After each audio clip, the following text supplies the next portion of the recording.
sebuah berita di radio, warga desa Majakerti belajar arti kesiapsiagaan.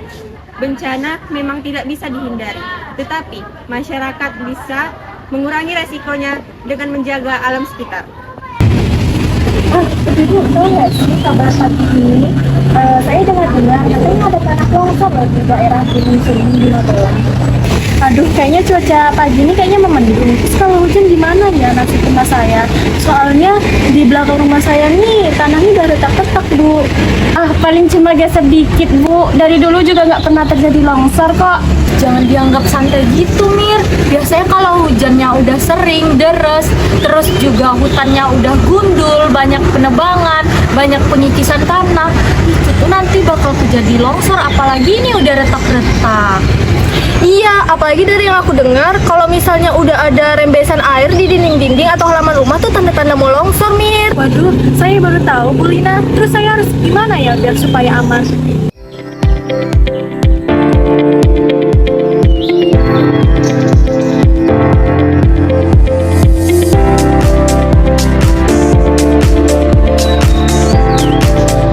Assalamualaikum ibu-ibu sekalian. Waalaikumsalam, Pak.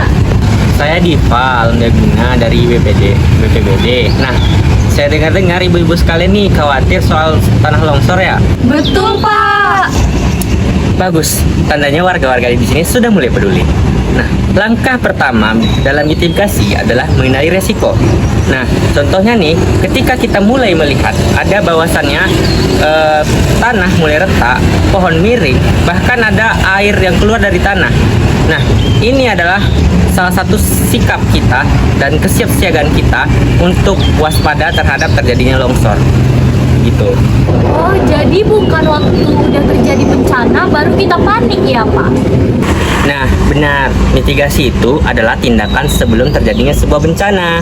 Nah, untuk itu kita perlu mengantisipasi seperti tidak menebang hutan secara liar yang menyebabkan seharusnya tanah-tanah yang bisa untuk menyerap air dari hujan menjadi tidak bisa menyebabkan terjadinya longsor. Dan juga perlu penanaman pohon yang berakar kuat lagi kalau misalnya sudah terlihat rawan di tebing tersebut. Dan paling penting nih, tidak perlu kita membuat rumah di tepi tebing karena itu sangat membahayakan. Nah, itulah pentingnya pencegahan sebelum terjadinya bencana. Kalau rumahnya udah terlanjur di tepi tebing, gimana dong, Pak? Yang seperti itu perlu namanya mitigasi struktural. Nah, contohnya nih, pembuatan tembok untuk menahan terjadinya longsor dan juga penanaman bambu atau pohon yang berakar kuat. Nah, kalau sudah sangat rawan, kita bisa konsultasi ke pemerintah desa. Pemerintah desa bisa mengupayakan dengan cara, kalau misalnya udah sangat rawan seperti ada di salah satu dari anggota desa yang memukimkan tempatnya tuh di tepi tebing. Nah, ini bisa dipindahkan ke tempat yang lebih aman lagi.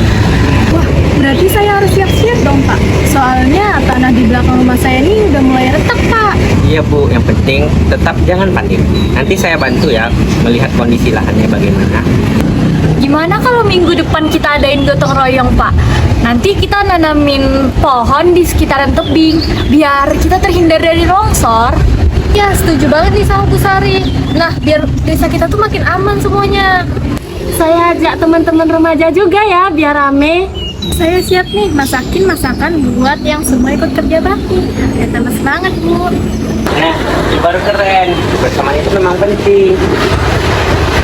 Ingat teman-teman, mitigasi bencana bukan hanya peran pemerintah saja, tapi peran kita semua. Nah, untuk itu kita harus mengurangi dampak-dampak resiko yang akan terjadi di suatu bencana. Contohnya seperti kita menanam pohon di sekitaran tebing.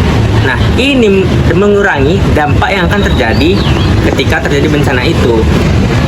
Menjaga alam itu sama seperti menjaga diri sendiri. Jika alamnya rusak, maka manusianya juga yang akan rugi.